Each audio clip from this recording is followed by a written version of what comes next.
आप किसी से पेन मांगना, वो पेन देने में हिचकिचाएगा, लेकिन यहाँ इतने पिता बैठे होंगे जिन्होंने अपने कलेजे के टुकड़े को किसी और के हाथ में दे दिया।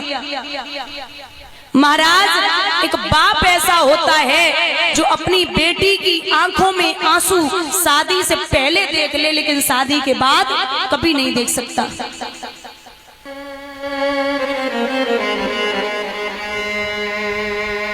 और निवेदन है, आप अगर बच्चों की भी शादी करो ना, तो बुजुर्गों घर में बहू लाना, बहू रानी मत लाना। बहू आएगी वो संस्कार लेके आएगी, और बहू रानी आएगी वो कार लेके आएगी। बहू आएगी वो आपका कहना मानेगी, और बहू रानी आएगी आपको उसका कहना मानना पड़ेगा। बहू आएगी वो आपके इशारे से चलेगी, और बहू रानी आएगी आप उसके इशारे से चलेंगे। बहू आएगी वो घर का काम करेगी, घर की देखभाल करेगी, लेकिन बहू रानी आएगी आपको उसकी देखभाल करनी पड़ेगी।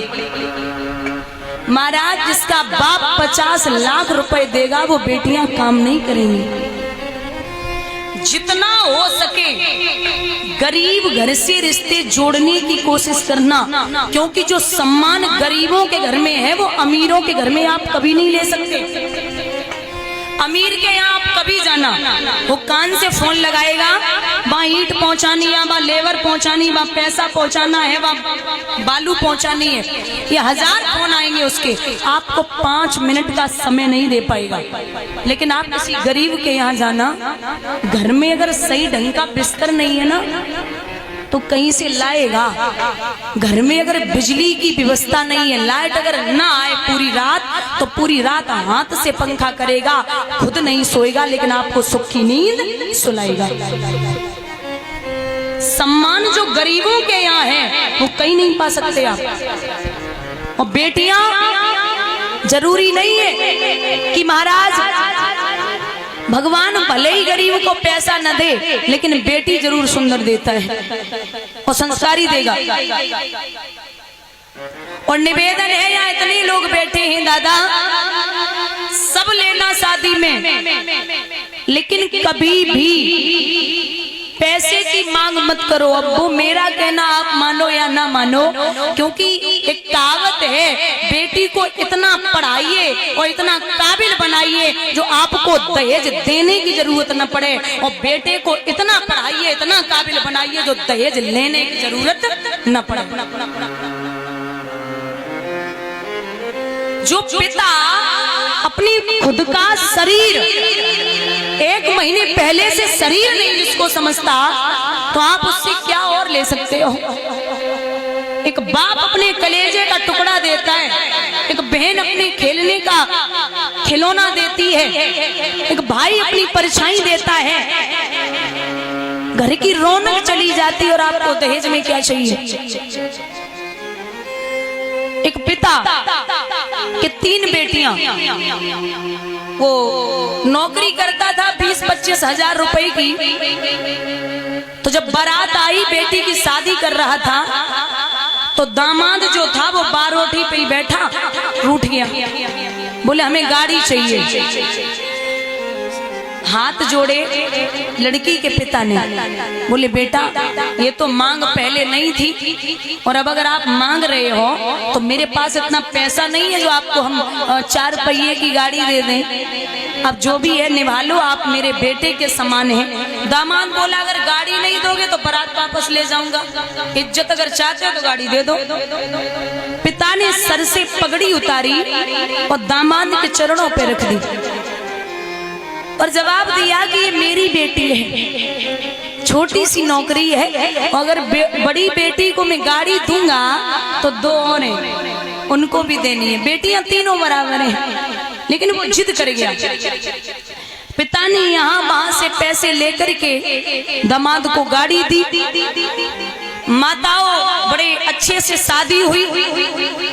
अब जब विदा करा के वो लड़का लाया, तो सुबह ही सुबह उसने अपनी पत्नी को उठाया, चल मंदिर चलना है, थोड़ा दर्शन करने हैं, तो चलो। वहीं बिठा लिया। गाड़ी में और गाड़ी लेके चला। अब गाड़ी इतनी स्पीड में है, पत्नी बार बार रोक रही, महाराज अच्छे से चलिए, आपको चलानी नहीं आती, आराम से चलिए। अबे आराम से कैसे चले, खुद के बाप को तो लगो ना, खुद के बाप को तो लगो ना है पैसा, तो आराम से कैसे चल सकता है। गाड़ी भगा रहे बराबर, मंदिर के पास पहुंचे तो भिखारी रोड क्रॉस कर रहा था, सड़क पार कर रहा था, विकलांग था, पैर नहीं थे, बैसाखियों का सहारा लेके। तब तक गाड़ी तेज थी, जब तक कंट्रोल की तब तक छूने से बची। अब साहब ने अपनी गलती नहीं मानी, गुस्से में खिड़की खोली और जवाब दिया, क्यों रे, लंगड़ा तो है ही, अन्ना भी हो चुका, इतनी बड़ी गाड़ी तुझे दिखाई नहीं दी? अगर गाड़ी टूट जाती तो हर्जाना कौन तेरा बाप देता? तेरे जैसे गरीब मर जाते तो धरती का बोझ कम होता, अगर गाड़ी टूट जाती तो बहुत नुकसान होता, पैसा कौन देता? भिखारी हाथ जोड़े खड़ा, साहब गलती हो गई, माफ करना। ऐसे कैसे हो गई? चल पैसे निकाल। नहीं साहब है ही नहीं, तो फिर सामने मत आना, डांट रहे हैं साहब। तब तक पत्नी ने 100 रुपए निकाले और भिखारी को दे दिया। अब तो साहब ने पत्नी का चेहरा देखा और आग बबूला हो गई। बोले क्यों, तुझे शर्म नहीं है? अरे तेरे जैसे लोगों ने भिखारियों के दिमाग खराब किए, इसे पैसे देने की क्या जरूरत थी? जो ये बात सुनी, पत्नी पति का चेहरा देख के बोली, जवान संभाल के बात कीजिए, इसके तो पैर नहीं है और ये रोड पे खड़े होके भीख मांगता है, इसके पैर नहीं हो, ये गरीब है, और तुम्हारे तो पैर सही सलामत है, घर से ठीक ठाक, और तुम मंडप के नीचे बैठ के भीख मांगा तो तुम्हें शर्म ना आया? महाराज क्वालिटी अलग अलग है, भिखारी सवैयो चाहे मंदिर के अंदर मांगो, चाहे मंडप के नीचे बैठ के मांगो, और चाहे रोड पे खड़े होके मांगो। बोलिए गोविंद भगवान की। अगर बच्चे को पढ़ाया है तो अपने लिए पढ़ाया है, बेटी के बाप के लिए नहीं पढ़ाया। जितना नसीब में होगा वो जरूर आएगा। लिखा है दादा, ओ तेज के ठेकेदारों, तुम्हें अकल कब आएगी, और ये तेज की बीमारी भारत से किस दिन आएगी।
तुम्हें अकल कब आएगी।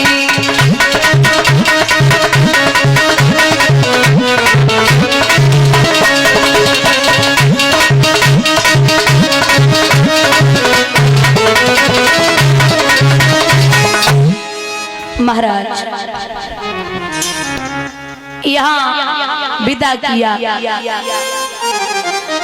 मैया पार्वती को बाबा लेके आए कैलाश पर्वत पर। तो जवाब दिया मैया ने कि हे बाबा, पिछला जन्म जैसे मैंने काटा वो तो काट लिया, लेकिन अब